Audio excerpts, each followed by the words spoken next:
perempuan-perempuan ini kan pasti akan mengalami namanya fase menopause, ya kan? Itu ada suatu keadaan fisiologis, keadaan normal, ya kan? Jadi bukan berarti ya udah, gua udah menopause ini, ya nggak gitu. Gimana caranya yang udah masuk fase menopause ini kan yang tadi ditakutin apa? Si hormon tadi nih, hormon steroid, estrogen, progesteron itu jangan sampai terjun bebas turun tadi, karena yang paling ditakutin itu kena penyakit metabolik. Tapi itu menarik loh. Aku baru tahu ternyata estrogen itu ada hubungannya dengan diabetes. Itu menakutkan banget buatku karena kebetulan orang tuaku juga dua-duanya tuh terkena diabetes. Jadi kan aku berarti gampang genetiknya ada kan si diabetes itu. Jadi beresiko jadi. Makanya jadi gimana tuh dok? Apa mekanismenya kok bisa dari estrogen tiba-tiba ke diabetes? Ini makanya dibilang hormon itu is just like a symphony gitu kan. Dia tuh kayak kita nonton orkestra gitu kan. Orkestra itu kan enggak violin main sendiri. Enggak, semuanya kan? teratur. Ada ritmenya. Betul. Jadi emang mereka tuh untuk supaya dapat lagu yang bagus, semua punya porsinya masing-masing, main di tempat yang benar. Nah, hormon di badan kita juga gitu. Melatonin punya keluarnya malam, jangan keluarnya pagi melatonin gitu kan. Pagi ngantuk. Nah, gitu. Kortisol juga kapan keluar yang tinggi, kapan keluar yang rendah. Estrogen itu mesti bagaimana, progesteron itu mesti gimana. Jadi semua hormon itu nggak ada yang berdiri sendiri. Ya kan? Semuanya tuh saling terkait. Karena di problemnya si hormon, ya terapi dengan hormon. Cuma kan sekarang mindset orang dari dulu nih, mitosnya nih kalau di terapi hormon nanti muncul tuh namanya kanker payudara lah. Oh iya, gitu kan? Pokoknya yang hormonal tuh bikin kanker aja. Yang paling takutin dari terapi hormon itu biasanya cancer.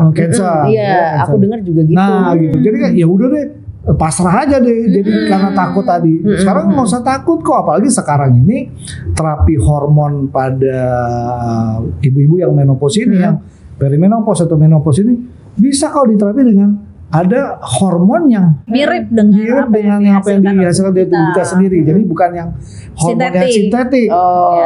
Jadi dibuat di lab gitu ya, menyerupai si hormon yang diproduksi di tubuh ini. Molekulnya sama mirip, hampir mirip gitu. Jadi itu malah terhindar yang tadi resiko si kanker itu tadi ya, yang ditakutin tadi ya. Ada sekarang bisa diterapi itu. Jadi kita mengenal dengan, kalau kita di sini kita mengenal dengan namanya bioidentical hormone replacement therapy.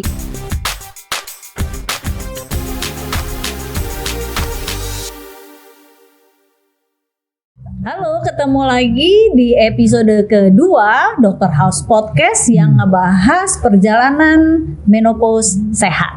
Episode kali ini masih dengan Mbak Titut dan Dr. Mufti. Kita mau ngebahas, kalau sebelumnya kita lagi ngebahas yang basic-basic dulu ya. Iya. Apa itu premenopause, perimenopause dan lain-lain. Kalau yang episode yang sekarang justru kita udah mulai masuk gejala-gejala nih. Kayak apa sih kalau perimenopause, menopause atau postmenopause, dan juga kita pengen tahu kalau misalnya kita udah masuk menopause, apa sih implikasinya? Jadi apa nih? Penyakit apa yang bisa timbul ketika kita mengabaikan hormon? Berarti itu ada yang dirasa-rasa nggak? Kira-kira yang pasti apa nih yang mulai dirasa? Tidur. Oh tuh kan, susah tidur. Itu benar-benar tidur tuh kayak suatu kemewahan gitu buat aku tuh sekarang. Tapi susah, nggak tahu kenapa, padahal nggak mikirin apa-apa juga. Misalnya pas di tempat tidur malam gitu ya, nggak ada yang dipikirin juga, cuma kayak susah gitu untuk gitu. Nah, kualitas tidur juga terganggu ya. Akhirnya kan jadi berpengaruh ke esokan harinya, termasuk ke apa ya, moodnya, terus kemampuan membuat keputusan. Pengaruhnya di situ. Kemana-mana. Iya. Cranky nggak tuh ya kalau kurang tidur? Aduh, bukan lagi. Gimana Dokter Mufti? Iya, gimana tuh Dokter Mufti? Keluhannya udah mulai yang timbul di usia beliau ini adalah tidurnya yang terganggu. Jadi emang salah satu pengaruh dari, kan sebenarnya itu karena hormon ya. Perempuan-perempuan yang masuk di fase mulai perimenopause sampai ke menopause itu kan dimulai dengan adanya penurunan dari hormon si estrogen. Ini biang yang jadi ininya banget, yang mengganggu itu karena si estrogennya yang jauh mulai turun. Apalagi sampai yang ngeri banget, yang terjun bebas lah misalnya si estrogennya. Jadi kalau emang tadi tuh sulit tidur, kemudian nanti dia mulai sulit nih jadi konsentrasinya. Kemudian ada brain fog. Brain fog tuh kadang nggak dianggap biasa, karena tapi lama-lama kok udah tambah. Misalnya gini, yang sepele doang nih misalnya, kayaknya tadi naruh handphone di meja sini nih. Kok nggak ada di mana ya? Yang kayak gitu. Itu dianggap awalnya cuma karena lupa biasa aja. Cuma lama kian kok tambah sering, lupanya tambah sering, tambah dalam. Kalau aku tuh suka kayak gini, pergi nih ke ruangan, sampai doang. Mau ngapain ya? Mau ngapain ya? Udah nyampe depan kulkas, mau ngapain? Buka kulkas, mau ngambil apa ya tadi di kulkas ya? Aku udah rencana nih mau membuat sesuatu apa ya? Gitu. Itu kan memang sih gejala itu kan yang subjektif ya, artinya kan dirasain cuma si wanita itu sendiri. Kemudian yang paling juga yang nanti yang paling akan mengganggu kehidupan apa segala macam tuh yang mulai tuh yang libidonya turun lah. Kalau yang flashing gitu kan, flashing tuh yang panas ya. Kadang bukan di muka aja, juga ada di sini nih. Aku ngerasain ini protes tuh. Pahanya kok panas gitu ya. Padahal asli udah gimana tuh di ruangan. Keringetan apa gimana? Panas aja rasanya. Kayak hot flash di muka tapi hot di flash kaki tuh, gitu loh. Hot flash cuma sampai muka merah banget. Itu salah satu juga memang tanda karena masuk di fase perimenopause menopause ya, tuh. Karena estrogen itu kan ngatur termostat badan kita ya. Gitu. Fungsinya banyak ya. Begitu turun tuh estrogen, jadi yang ngatur termostat juga keganggu gitu kan. Gitu. Nah, jadi memang kalau sebenarnya gini, perempuan-perempuan ini kan pasti akan mengalami namanya fase menopause. Normal. Kan? Itu ada suatu keadaan fisiologis, keadaan normal, ya kan? Jadi ya cuman bukan berarti ya udah gua ada menopause ini, ya nggak gitu. Gimana caranya sih yang udah masuk fase menopause ini kan yang tadi ditakutin apa? Si hormon tadi nih, hormon steroid, estrogen, progesteron itu jangan sampai yang jauh terjun bebas turun tadi, karena yang paling ditakutin ya itu kena penyakit metabolik. Jadi metabolik itu termasuk kayak diabetes gitu kan? Diabetes, kemudian ditakutin itu serangan jantung gitu ya. Itu pengaruh juga tuh dari si estrogen itu. Tahu nggak sifat si estrogen itu adalah sebagai pelindung daripada pembuluh darah di jantung. Sementara si estrogennya kian turun. Jadi pelindungnya yang jadi gimana dong lagi. Nah, makanya nanti gampang dia tiba-tiba kok tensinya tinggi dulu. Nah, tadinya nggak punya tensi tinggi, tensinya naik. Itu perjalanannya berarti ya menuju. Kadang-kadang kita kalau ngelihat perempuan makin berumur, ya normal lah. Iya, hipertensi.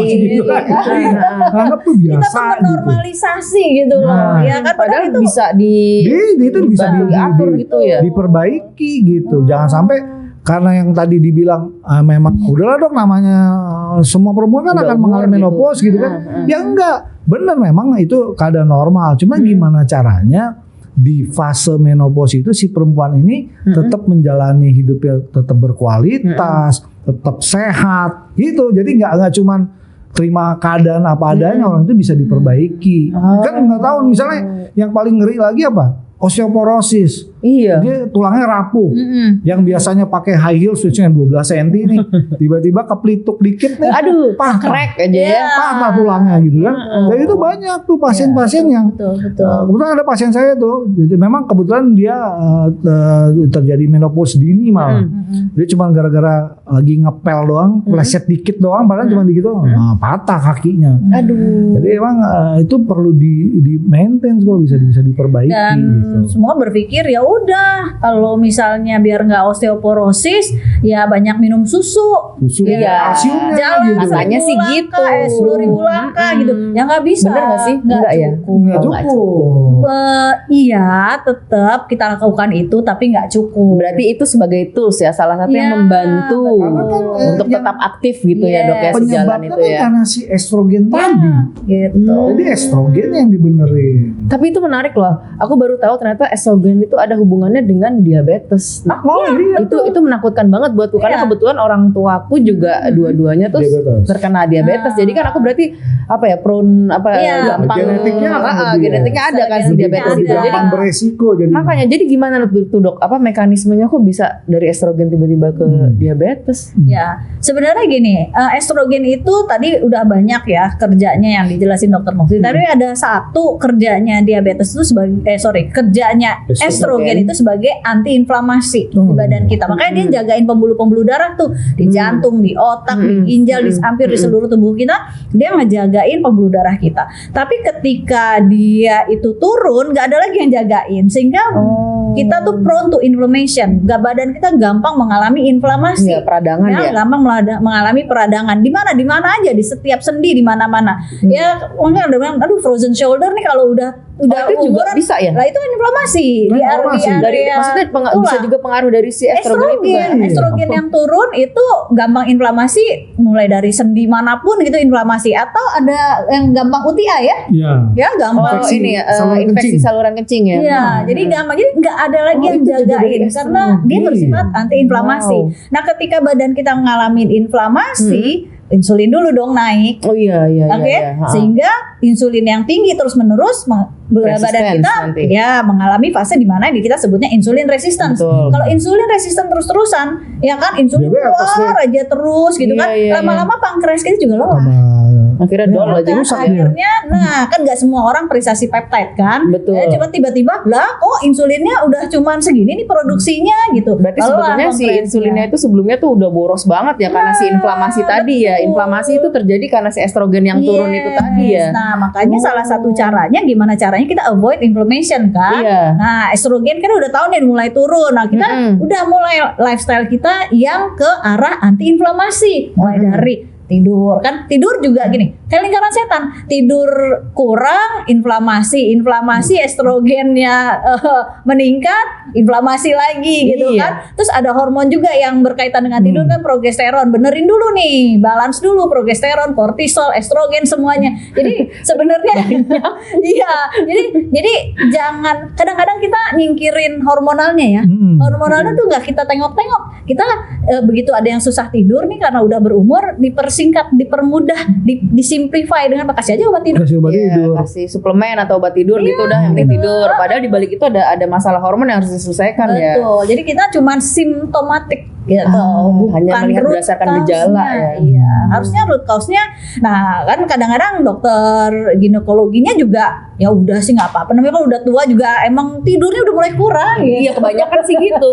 Aku pun juga taunya juga gitu kan, dok. Oh, makin tua emang tidurnya pasti makin berkurang. Padahal tidur makin berkurang itu ya karena si hormon itu tadi ya. Gitu. Nah, terus gimana dong dok? Ini dok, gimana tuh enaknya tuh gitu. Jadi emang yang kayak gitu kan gejala-gejala yang tadi karena si hormon estrogennya tadi yang jauh turun, progesteron yang turun. Ya tadi itu hormon tidur ya sih, ada hormon melatonin kan. Melatonin juga keganggu. Karena si estrogen itu karena tadi. Dari estrogen juga banyak ya. Dia gini, makanya dibilang hormon itu is just like a symphony gitu kan. Dia itu kayak kita nonton orkestra gitu kan. Orkestra itu kan enggak violin main sendiri. Enggak, semuanya teratur.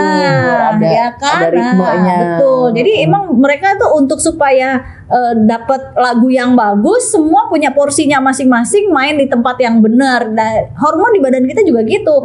Melatonin punya keluarnya malam, jangan keluarnya pagi melatonin gitu kan. Jangan pagi ngantuk. Nah, gitu. Kortisol juga kapan keluar yang tinggi, kapan keluar yang rendah. Estrogen itu mesti bagaimana, progesteron itu mesti gimana. Jadi semua hormon itu nggak ada yang berdiri sendiri. Ya kan, semuanya tuh saling terkait. Itu sih sebetulnya kalau kita main hormon ya gitu. Tapi sebenarnya dok, kalau misalnya ini tadi kayak Mbak Titut bilang, dia udah mulai susah tidur, terus sudah mulai ngerasa terganggu kayak gitu kan. Bisa diterapi nggak sih sebenarnya? Bisa banget. Cuma kadang ini kan gini, terapinya kan yang paling bener karena di problemnya si hormon, ya terapi dengan hormon. Cuma kan sekarang mindset orang dari dulu nih, mitosnya nih kalau di terapi hormon, nanti muncul tuh namanya kanker payudara lah. Oh iya, Nah, gitu kan. Pokoknya yang Jadi, hormonal tuh bikin takut kanker aja. banget jadi. Yang paling takutin dari terapi hormon itu biasanya cancer. Cancer. Iya, aku dengar juga gitu. Nah gitu. Jadi kan ya udah deh, pasrah aja deh. Jadi karena takut tadi. Sekarang nggak usah takut kok. Apalagi sekarang ini terapi hormon pada ibu-ibu yang menopause ini, yang perimenopause atau menopause ini bisa kalau diterapi dengan ada hormon yang hampir dihasilkan oleh si tubuh kita sendiri. Mirip dengan apa yang dihasilkan dari tubuh kita sendiri. Jadi bukan yang hormon yang sintetik. Oh, jadi gitu. dibuat Jadi aman lab gitu. ya, menyerupai si hormon yang diproduksi di tubuh ini. Molekulnya sama mirip, gitu. hampir mirip gitu. Okay, Jadi itu malah artinya terhindar yang tadi resiko si kanker itu tadi ya, yang ditakutin tadi ya. Ada sekarang bisa diterapi itu. Jadi kita mengenal dengan, kalau kita Istilahnya di sini ya, kita mengenal dengan namanya bioidentical hormone replacement therapy. Jadi itu dia. bioidentical, nah itu cluenya. Iya, Nah, jadi identik dengan molekul Mirip. hormon yang kita hasilkan, endogen gitu kan. Bukan yang Nah, itu sintetik. bukan yang sintetik ya. Jadi itu yang jadi clue bahwa Emang bedanya apa sih dok? Yang sintetik? kalau yang sintetik ya pasti bentuk molekulnya berbeda. Jadi gini, di badan kita itu ada reseptor hormon. Oke. Ini hormon ada reseptor. Kalau yang bioidentical, yang molekulnya sama dengan misalnya gini ya, molekul estrogen itu molekulnya 1, 2, 3, 4 misalnya gitu kan. Kalau yang sintetik dia nggak meniru 1, 2, 3, 4. Begitu dia bikin molekulnya misalnya 1, 4, 5, 6 gitu kan. Oh oke. Dia itu nggak plug dengan reseptor. Oh jadi kayak kunci sama anak kunci gitu ya. Jadi kalau bioidentical itu reseptor sama si hormon itu pas. Sehingga dia tidak ada efek samping yang serius seperti cancer dan lain-lain. Itu dia bioidentical. Tapi kalau yang sintetik sebetulnya dia itu nggak kok sama reseptor di badan kita. Gitu. Karena kan dia aku taunya kalau hormon tuh kan ya udah sintetik aja gitu taunya. Ternyata ada bioidentical dan ada sintetik itu juga artinya tetap dibuat di laboratorium ya kan. Tapi bentukan molekulnya sama persis seperti tadi Dokter Mufti bilang, hampir sama persis dengan molekul yang kita punya. Ternyata dua hal yang berbeda dan tidak mudah sebetulnya untuk kita gini. Kalau bioidentical hormone replacement therapy itu personalized terapi. Berarti tergantung si tubuhnya pasien gitu ya. Betul. Biasanya kalau kita ngasih resep terapi hormon yang bioidentical, kita ngatur nih berapa persen estrogennya, berapa persen progesteronnya, berapa persen testosteronnya gitu. Jadi berdasarkan cek lab dulu kan berarti ya, berdasarkan cek lab dulu. Nah, kalau mau dibikin pabrik kan udah jadi satu aja semuanya. Oh, nggak customize. Nggak gitu customize, nggak disesuaikan dengan kita punya biology gitu. Gitu. Itu sebenarnya. Dan memang bioidentical hormone replacement therapy itu ya dibilang baru nggak juga ya. Sebenarnya udah lama gitu kan. Tapi memang tidak banyak yang mengenal terapi bioidentical hormone replacement therapy. Sehingga begitu dokter ngomong terapi hormon, ya di sini udah yang sintetik. Iya, taunya gitu aja takut, gitu ya. Ya kalau yang sintetik ya resiko kansernya meningkat. Oh gitu. Betul. Begitu. Paham. Ya, menarik kan? nih.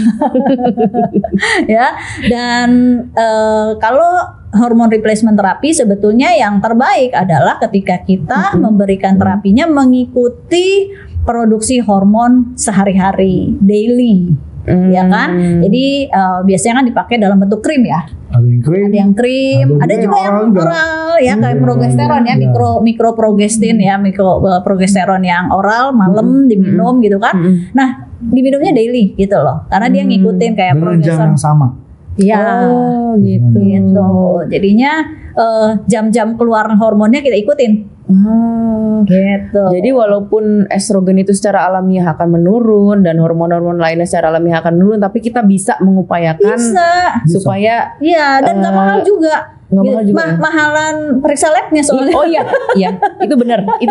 Ya, mahalan periksa labnya daripada hormon replacement terapinya. Tapi ya kembali lagi ya, memang kalau mau hormon replacement terapi ya idealnya ya kita cek hormon idealnya gitu kan, biar lebih presisi. Betul, karena kan personalized. Iya, betul. Personalized kan berarti kita nggak dosisnya nggak asal-asalan juga, tiap orang kan juga beda-beda gitu kan. Berapa nih kita mau ngasih estradiolnya atau estradiol dan estriol ya. Estradiol, Ya, estriol gitu kan. E3 ya. Ya, E3, estradiol tuh E2 gitu. Estrogen tuh ada 3 jenis. Ada estrogen sendiri Ya. itu ada beberapa jenis lagi. Yang paling bagus yang aktif itu yang estradiol. ya E2. Ya, itu sering denger tuh estradiol. Gitu. Terus ada estron, ada estriol. Luar Gitu. biasa. Detail banget. Ribet ya. Iya, gitu. Aku mah taunya estrogen aja udah. Pelan-pelan artinya gini. Jadi di luar sana pada wanita artinya yang udah masuk fase di perimenopause, menopause, itu jangan takut, terus justru gimana caranya, malah mikirnya sekarang gini, banyak yang nanya, bisa nggak sih dok sebenarnya di-delay, ditunda nih si menopause-nya gitu. Itu penting. Soalnya Bisa itu banget. yang menarik nih, mitos soal menopause kan katanya kalau misalnya mensnya duluan, nanti menopause-nya juga otomatis jadi lebih cepat. Kalau mens pertamanya entar menopause-nya agak Lebih lama panjang. gitu, lebih Bener nggak panjang. gitu? Bener nggak tuh Itu dok? sebenarnya tuh mitos ya. Oh, mitos. Sebenarnya gini, kalau namanya menopause itu, karena kalau ditanya nih, sebenarnya usia perempuan tuh masuk di fase menopause umur berapa sih? Gitu kan? Iya, Dok, ya? iya. Jadi nggak ada pasti karena setiap perempuan tuh beda-beda.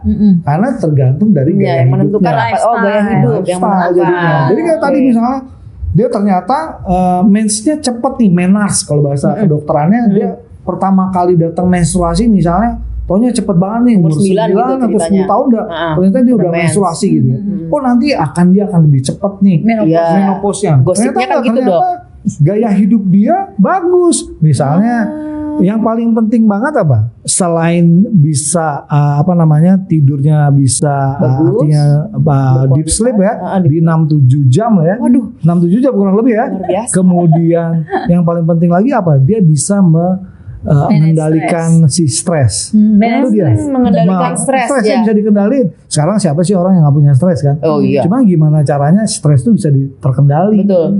Terus ternyata itu dia bisa. Olahraganya bagus, cukup gitu ya. Bukan sekedar jalan ya dok ya? Bukan sekedar jalan. Atau nyapu ngepel bukan ya? Kemudian juga dietnya juga. Ya, makanan. Pemilihan makanan karbo ya. semua gitu kan. Ya, menopause bisa jadi lebih panjang dia gitu dari gaya. Taunya gaya hidupnya ya tidurnya susah, ngerokok juga. Itu udah rokok tuh udah paling aging banget deh.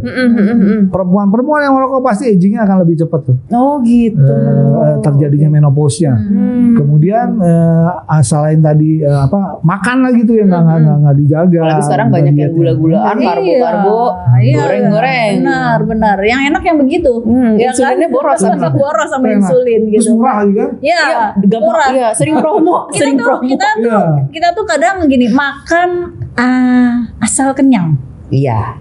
Mungkin karena nggak tahu mekanismenya kali dong. Jadi kita makan kayak ya misalnya contoh ya bukan yang nggak boleh, ya boleh-boleh aja tapi ya kembali lagi ya di takar-takar lah gitu kan. Lo makan tiap hari makannya cuma bakso gitu kan, kenyang ya kenyang gitu kan, tapi nggak ada apa-apa gitu nilai gizinya gitu kan, atau bukan nyalahin seblak ya, makannya seblak gitu, kenyang ya kenyang tapi gizinya mana gitu ya kan, itu kalau buat fun sekali-sekali oke lah gitu buat, kan, tapi kalau rekreasi rekreasi tapi kalau kita mau pemenuhan nutrisi ya belajar makan yang bener lah, ya kan, protein gitu ya kan, proteinnya benar karena kita kan mau produksi hormon yang baik juga gitu kan, jadi butuh nutrisi. Jadi hormon yang baik itu juga pengaruh dari si protein itu juga ya dok ya. Nutrisi, basically semua nutrisi ya kan ya protein ya misalnya ya kita makan ayam misalnya kan, makan ayam kan isinya nggak protein doang, ya kan ada zinc di situ, ya kan, mikrogizinya berarti kan, mikronutriennya kan banyak.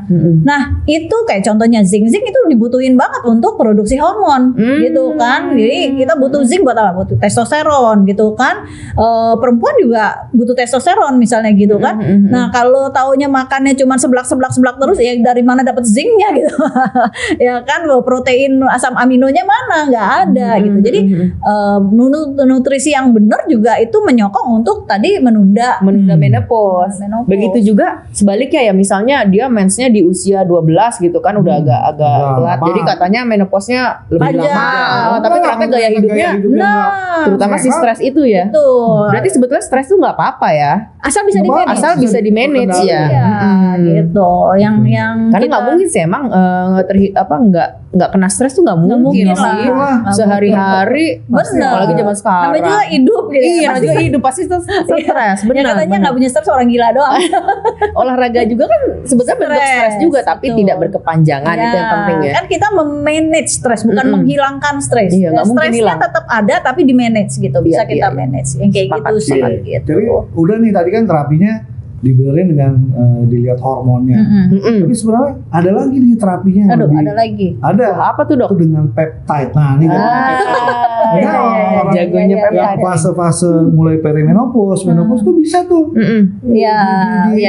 Kan tadi kan katanya aging dimulai dari orang masih bingung ya, apa sih ini peptide? Aging kan dimulai dari ovarium tadinya kan. Jadi di perempuan yang mengalami aging pertama kali si ovarium itu. Betul. Si pabriknya si hormon ya. Terus LH FSH jadi naik gitu kan. Estrogen turun, progesteron turun. Ada satu peptide yang belum banyak orang tahu, tapi itu fungsinya untuk memperlambat aging di ovarium. Apaan tuh? Namanya kispeptin. Belum pernah dengar kan? Tulisannya gimana tuh, Dok? Peptide itu apa sih? Peptide itu sebetulnya asam amino. Ya, peptide itu asam amino rantai pendek. Ada yang rantainya cuma 3 gitu kan. Nah, yang cuma 3 tuh kita bilangnya salah satu peptide yang rantainya pendek banget itu KPV namanya, KPV gitu kan. Tuh pendek tuh cuma 3 rantai asam aminonya. Nah, kalau dia batasnya adalah 50. Nah, kalau dia panjang, namanya udah bukan peptide lagi. Apa tuh? Protein. Protein. Berarti peptide itu bagian dari protein. Protein besar, peptide itu kecil-kecilnya gitu ya. Betul. Peptide itu fragmen atau potongan-potongan kecil dari protein. Makanya dia dibilang rantai asam amino. Asam amino rantai pendek. Iya. Karena kan asam amino itu kan ada di protein. Dan normalnya peptide itu atau asam-asam amino itu normalnya di badan kita ada. Most dari semua peptide itu sebetulnya ada di badan kita. Jadi badan kita memproduksi sendiri sebetulnya si peptide ya. Punya ya kayak yang sekarang yang lagi heboh peptide yang buat ngurusin badan apa sih namanya GLP-1. Oh iya, lagi rame. Kan rame bener GLP-1. Itu normalnya badan kita punya. Badan kita ngasilin. Ya, badan kita ngasilin GLP-1 sebetulnya. Lah sekarang gini, GLP-1 itu salah satu fungsinya kan menekan nafsu makan. Sebenarnya kita kalau hidupnya benar bisa nggak menekan nafsu makan? Bisa. Ya udah berarti misalnya lagi makan udah kenyang kan sebetulnya udah ngasih sinyal. Ya, jadi ada hormon namanya ghrelin ya kan, hormon-hormon yang penanda kenyang itu penanda kenyang, penanda lapar. Penanda lapar dan penanda yang ngasih tahu lapar dan ngasih tahu kenyang. Itu 2 hormon itu harus balance. Itu termasuk salah satunya si GLP-1 yang kita produksi itu. Ya. Itu sebenarnya di dalam cuma di kopi gitu loh. Dibikin di pabrik karena sesuai dengan usia GLP-1 kita juga turun. Gitu. Semua peptide itu turun sesuai usia gitu kan. Gitu. Sama kayak begitu kita menopause lah. Perimenopause juga sebenarnya udah mulai gitu kan. Mau bangun otot udah mulai susah. Iya kan? Kenapa? Salah satunya terlepas dari hormonal ya, testosteron taunya juga udah mulai turun. Tapi ternyata ada satu hormon lagi yang itu signifikan turun juga, apalagi kalau tidurnya susah. Growth hormone. Growth hormone betul. Growth hormone itu yang muncul di pas tidur itu kan, Dok ya? Yes, betul. Growth hormone itu keluarnya ketika kita istirahat atau tidur. Nah, itu kan turun tuh. Lah kita sampai bangun otot kayaknya udah empot-empotan gitu kan, yang nggak jadi juga, tapi growth hormonnya turun. Nah, kalau peptide dia tidak memberikan hormon ke dalam badan kita, itu kan hormon eksogen. Betul. Karena kalau yang masuk hormon eksogen, pabriknya berpikir udah dikasih hormon gitu ya. Gua berhenti produksi deh, udah punya kan, gitu. Tapi kalau peptide dia justru mengenhance atau mengoptimalkan produksi growth hormone dari si pituitari. Dari si pituitary gland itu ya. Dia ngasih tahu. Betul. Jadi pituitarinya jadi kerja secara optimal. Emang dibilang peptide itu signaling. Signaling ke pituitary gland, terus pituitary gland menghasilkan hormon androgen. Nah, jadi kalau pada orang-orang yang tadi kata Dokter Mufti, kalau orang-orang udah perimenopause kan udah pada turun semua tuh hormonnya. Ya, kita mulai dulu nih tadi peptide yang bantuin supaya LH FSH-nya tetap nggak aging ya, jadi nggak naik. Kita bantuin dengan kisspeptin gitu kan, bantu. Jadi kita mau nggak mau cepet nggak mau cepet menopause, ya udah bagusin deh tuh si ovarium, jangan sampai aging tuh ovariumnya. Kasih peptide itu ya, kasih peptide yang namanya kisspeptin gitu kan. Nah, terus apa lagi? Tadi kan dibilang estrogennya mulai turun, bener ya? Estrogennya turun. Begitu estrogen turun, kan tadi bilang estrogen itu bersifat antiinflamasi. Iya. Begitu estrogen turun, badan inflame. Apa yang paling enak? Paling enak apa? Udah pernah nyoba kan? BPC. Oh iya BPC. Oh iya benar, aku sudah nyoba. Itu luar biasa. Itu benar-benar. Dikasih BPC.